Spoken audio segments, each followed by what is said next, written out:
दोस्तों, स्वागत है आपका अपने चैनल मूवी मसाला पे।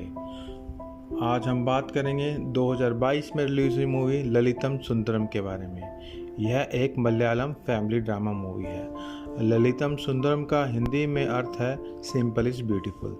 ये कहानी है 3 भाई बहनों की, कैसे वो अपनी बिजी लाइफ के कारण एक दूसरे से दूर हो जाते हैं और कैसे कुछ गलतफहमियां उन्हें एक दूसरे से अलग कर देती है। चलिए दोस्तों, अब बढ़ते हैं कहानी की ओर। मूवी की शुरुआत मुंबई सिटी से होती है, जहां पर हम एनी और उसके हस्बैंड संदीप और उनके 2 बच्चों को देखते हैं। एनी कैरियर वाइज काफ़ी सक्सेसफुल होती है। एनी अपने काम में बहुत बिजी होती है, इस कारण वो अपनी फैमिली को ज़्यादा टाइम नहीं दे पा रही होती है। दूसरी तरफ संदीप बच्चों का ख्याल अच्छी तरह रखता है। अब सीन बेंगलुरु शिफ्ट होता है, जहां पर हम एनी के छोटे भाई जेरी को देखते हैं। वो एक एमएनसी में काम करता है। हालांकि वो वेल सेटल्ड होता है, पर वह भी अपनी लाइफ से खुश नहीं होता है। अब सीन शिफ्ट होता है कोच्चि में, जहां हम एनी और जेरी के बड़े भाई सनी को देखते हैं। सनी की लाइफ कुछ अच्छी नहीं चल रही होती है। उसको बिजनेस में काफ़ी लॉसेस हुए होते हैं। हम देखते हैं कि कर्ज लेने वाले उसका ऑफिस भी तोड़ देते हैं।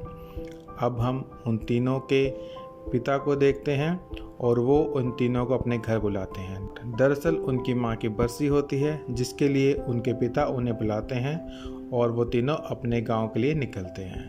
वह सब अपने गांव पहुंच जाते हैं। जेरी अपनी गर्लफ्रेंड सिमी को भी साथ लाता है। हम देखते हैं कि सनी की वाइफ सोफ़ी नहीं आती। सनी बताता है कि सोफ़ी प्रेग्नेंट है। हम देखते हैं कि सनी और जेरी का रिलेशन कुछ अच्छा नहीं होता है और सनी को सिमी का घर पे आना अच्छा नहीं लगता। सनी सिमी को लेकर एनी और अपने पापा से बात करता है और इस बात पे सनी और एनी में थोड़ी नोकझोंक हो जाती है। रात को सनी और एनी में फिर से नोकझोंक हो जाती है, पर संदीप बड़ी चालाकी से अपने बच्चों को डांटता है और कहता है वो दोनों भाई बहन हैं और उन दोनों को मिलकर रहना चाहिए। सनी और एनी समझ जाते हैं और वो दोनों चुप हो जाते हैं। पापा उन सबको कुछ दिन अपने साथ रुकने को बोलते हैं, पर सनी और एनी मना कर देते हैं क्योंकि उन दोनों को ऑफिस में काम होता है। हमें पता चलता है कि पहले वो सब मिलजुल के रहते थे, पर अब वो सब अपने काम में बहुत बिजी हो चुके हैं और अब उनके पास एक दूसरे के लिए बिल्कुल समय नहीं है। उनके पिताजी उनकी माँ की एक वीडियो प्ले करते हैं, जिसमें उनकी माँ कहती है कि काफ़ी समय हो चुका है और वो सब घर नहीं आए। उनकी माँ कहती है जब वो ना रहे तब वह सब लोग साल में एक हफ्ते के लिए अपने घर आएँ और एक साथ रहें। यह देख सब बहुत इमोशनल हो जाते हैं। नेक्स्ट मॉर्निंग हम राजेश को देखते हैं, जो सनी का दोस्त होता है और वो एनी को पसंद करता है। सनी सिमी को राजेश से इंट्रोड्यूस कराता है और वो बताता है कि यह जेरी की मंगेतर है। मतलब सनी सिमी को एक्सेप्ट कर चुका है। हम देखते हैं वो माँ की एक टू डू लिस्ट बनाते हैं, जिसमें ऑर्फनेज जाना, एक साथ पिकनिक जाना, बर्थडे सेलिब्रेट करना और एक साथ मटन करी खाना लिखा होता है। वो सब मिलके ऑर्फनेज जाते हैं और वे सब बच्चों को खाना खिलाते हैं। उसके बाद पिकनिक जाते हैं।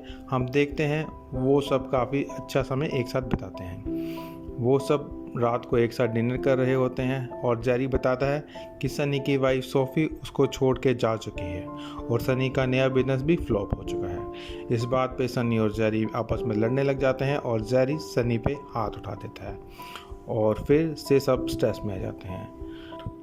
अब सीन फ्लैशबैक में जाता है, जहां हम देखते हैं कि जेरी सिंगर बनना चाहता है और वो एक सिंगिंग कंपटीशन में भाग लेता है। सनी जेरी को कंपटीशन जिताने के लिए अपना पूरा जोर लगा देता है।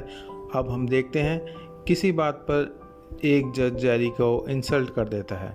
सनी को इस बात पे बहुत गुस्सा आता है और उस जज की पिटाई कर देता है। वह जज जेरी को कंपटीशन से बाहर निकाल देता है। इस हादसे के बाद से ही जेरी सनी से नफरत करता है। अब सीन प्रेजेंट में शिफ्ट होता है और हम देखते हैं कि जेरी अपना सामान पैक करके जा रहा होता है, पर संदीप बड़ी चालाकी से अपनी बेटी की मदद से जेरी को रोक लेता है। अब सीन नेक्स्ट डे में शिफ्ट होता है, जहाँ पर एनी की बर्थडे की सेलिब्रेशन की तैयारियां चल रही होती है। इस तरफ सनी अपने दोस्तों के साथ ड्रिंक कर रहा होता है और हम देखते हैं कि वो रात वाली बात की वजह से अंदर से बिल्कुल टूट चुका होता है। अब हम देखते हैं जेरी उसी जज को न्यूज़ पे देखता है जिसकी वजह से जेरी कंपटीशन से बाहर हुआ था। एक्चुअली उस पर लेडीज़ को मोलेस्ट करने का आरोप लगता है। जेरी को पता लगता है कि दरअसल सनी ने उस जज को इसलिए मारा था क्योंकि वो एक फीमेल कंटेस्टेंट को परेशान कर रहा होता है और उस कंटेस्टेंट की बेइज्जती ना हो इसलिए वो यह बात किसी को नहीं बताता।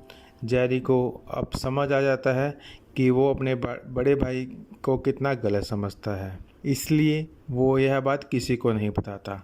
जेरी को अब समझ आ जाता है कि वो अपने बड़े भाई को कितना गलत समझता है और उसे अब अपने किए हुए बहुत पछतावा होता है।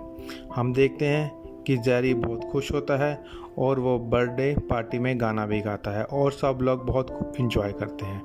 हम देखते हैं कि सनी के पिताजी ने सोफ़ी को भी पार्टी में इनवाइट किया था ताकि जेरी और उसमें सुलह हो सके।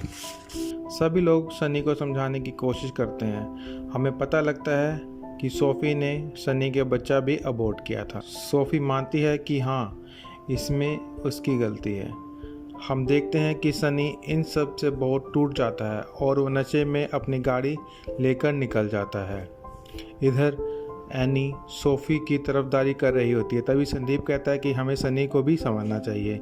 सनी अभी भी फाइनेंशियली स्टेबल नहीं हुआ है, सोफ़ी को सनी को सपोर्ट करना चाहिए। संदीप बोलता है कि प्रॉब्लम हर किसी की लाइफ में होती है और तुम्हें भी हमारे साथ कुछ और समय बिताना चाहिए।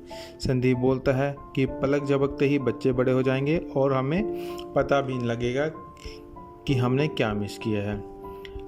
एनी यह सब पॉजिटिव लेती है और संदीप से माफ़ी मांगती है।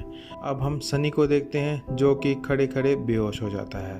अब सब लोग हॉस्पिटल में सनी के पास आ जाते हैं और सनी के पिताजी कहते हैं कि उनकी माँ ने उससे कहा था कि सनी का हमेशा ख्याल रखना। डॉक्टर बताता है कि दरअसल सनी को थोड़ा स्ट्रेस होने की वजह से चक्कर आ गया था, घबराने वाली कोई बात नहीं है। हम देखते हैं उन सब की सारी गलतफहमियां दूर हो गई हैं और वो सब एक साथ बैठकर मटन करी एंजॉय कर रहे होते हैं। दोस्तों, यही थी उनकी माँ की टू डू लिस्ट की आखिरी विश। एंड क्रेडिट सीन में हम देखते हैं एनी अपनी फैमिली को ज़्यादा टाइम देती है और सनी एक राइटर बन चुका है और नेक्स्ट ईयर फिर से वो अपने गांव जाते हैं और अपनी माँ को दिया हुआ वचन पूरा करते हैं। दोस्तों, आशा करता हूँ कि आपको यह एक्सप्लेनेशन पसंद आया होगा। यह एक बहुत प्यारी मूवी है और आप यह मूवी हॉटस्टार पे देख सकते हैं। ऐसी ही हॉरर, इंस्पिरेशनल और ड्रामा मूवीज़ के लिए हमारे चैनल को सब्सक्राइब करें और वीडियो को लाइक करें। Thank you.